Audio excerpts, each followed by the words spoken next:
अंतिम कड़ी को पढ़ते हैं और साथ साथ प्रसाद जी की कामायनी में क्या है ये भी समझते हैं। आइए देखते हैं। जलधि के फूटे कितने उत्स, द्वीप कक्ष डूबे उतरार, किंतु वह खड़ी रहे दृढ़ मूर्ति, अभ्युदय का कर रही उपार।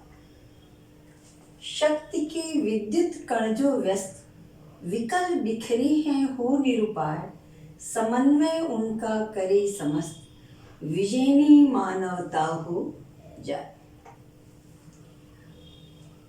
श्रद्धा मनु महाराज से कहती हैं कि ऐ तपस्वी, तुम ऐसी मानवीय सृष्टि के बेल को फैलाओ, अर्थात तुमसे फैलने वाली ये बेल, उसके जो मनुपुत्र मानव हों वो इतने सबल, इतने उत्साही, इतने कर्मठ हों कि जलधि के फूटे कितने उत्स, जलधि सागर में कितनी धाराएं फूट जाए।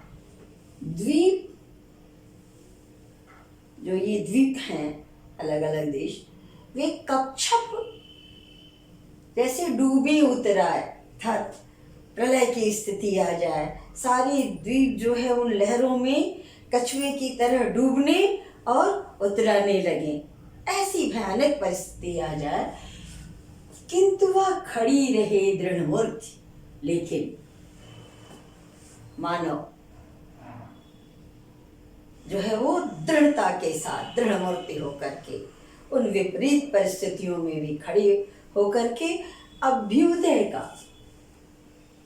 बचाव का ही नहीं, अपनी उन्नति का उपाय करता हुआ दिखाई दे।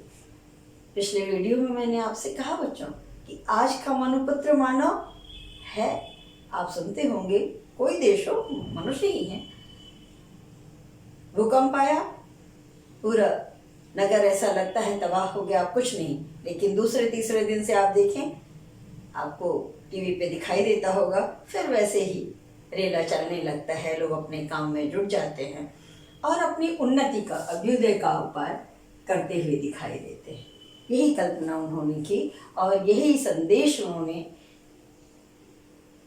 दिया है आशा का, कि क्या कह रही हैं कि ऐसी विपरीत परिस्थिति आ जाए कि सागर पूरा प्रलयनकारी हो जाए, अनेक धाराएं फूट जाएं, सारे द्वीप कछुए जैसे उसमें डूबने उतराने लगे, तो भी मनुपुत्र मानव घबराए नहीं।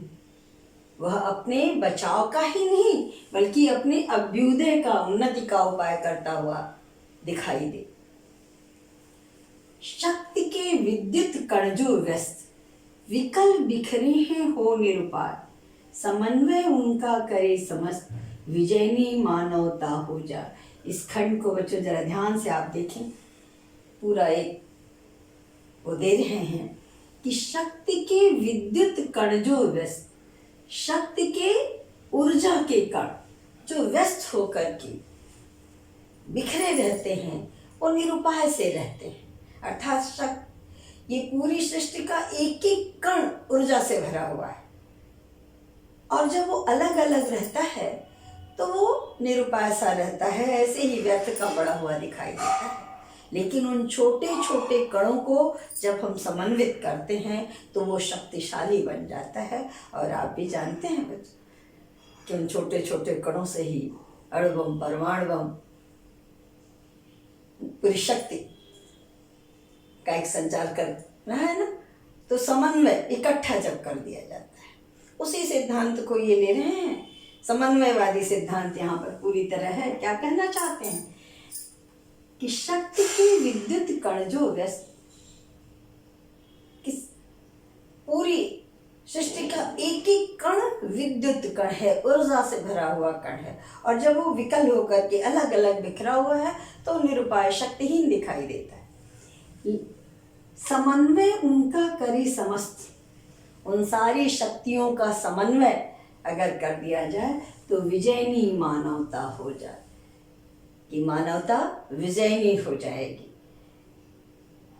अर्थात उत्साह, उमंग, ऊर्जा इससे जब मानव भी एक विद्युत कण है, और अगर वो अपनी शक्तियों को यूं ही अलग अलग व्यक्त करता रहता है तो निरुपाय शक्तिहीन है। लेकिन वो पूरी ऊर्जा, उत्साह, उमंग, धैर्य सबका समन्वय कर ले तो उसके अंदर इतनी शक्ति आ जाएगी कि वो विश्व विजय कर सकता है, मानवता विजयनी हो जाएगी। यहाँ वो समन्वयवादी सिद्धांत दे रहे हैं बच्चों। यही कामायनी की विशेषता है और यही भारतीय संस्कृति की विशेषता है। भारतीय संस्कृति भी समन्वय पर चलती है। वह ज्ञान, क्रिया, इच्छा, प्रवृत्ति मार्ग, निवृत्ति मार्ग सबका समन्वय करके चल, यही संदेश देती है भारतीय संस्कृति। और उसी भारतीय संस्कृति का संदेश कामायनी के द्वारा इन्होंने समन्वय का संदेश दिया है कि समन्वय के द्वारा ही मानवता की विजय हो सकती है और हमें उन सारी ऊर्जा के कणों का समन्वय करके इतना शक्तिशाली बनना है कि हम धरती से लेके आकाश तक सब पर विजय प्राप्त कर सकें। इस तरह इस खंड में उन्होंने समन्वय का सिद्धांत दिया और साथ साथ ये प्रेरणा देते हैं कि केवल अपने अंदर ऊर्जा रखो, हिम्मत रखो, उत्साह रखो तो हर परिस्थिति पर हम विजय प्राप्त कर सकते हैं और अपनी अभ्युदय का उपाय कर सकते हैं। कामायनी प्रसाद जी की अनुपम कृति है, क्योंकि उसमें उन्होंने इच्छा, ज्ञान, क्रिया सबका समन्वय किया है। प्रवृत्ति मार्ग, निवृत्ति मार्ग का समन्वय किया है। श्रद्धा के द्वारा उन्होंने प्रेरणा का संचार किया है।